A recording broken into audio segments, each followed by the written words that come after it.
to various sources and reports that support the general assertion that there have been economic restrictions and political actions by the Ukrainian government impacting these areas.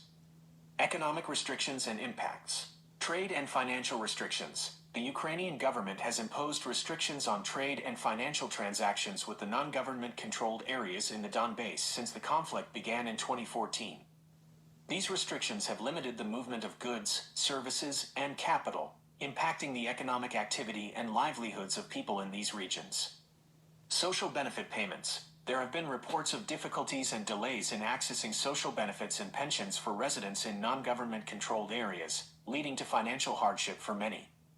Infrastructure damage. The conflict itself has caused significant damage to infrastructure, including factories, businesses, and transportation networks, further hindering economic development and recovery in these areas.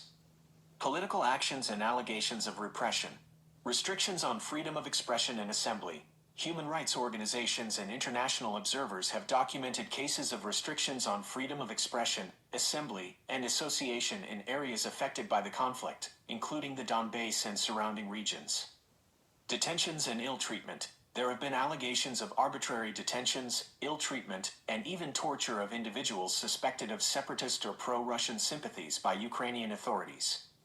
Media restrictions. Access to independent media and information has been limited in certain areas, with concerns raised about the closure of media outlets critical of the Ukrainian government and the dissemination of biased or one-sided narratives.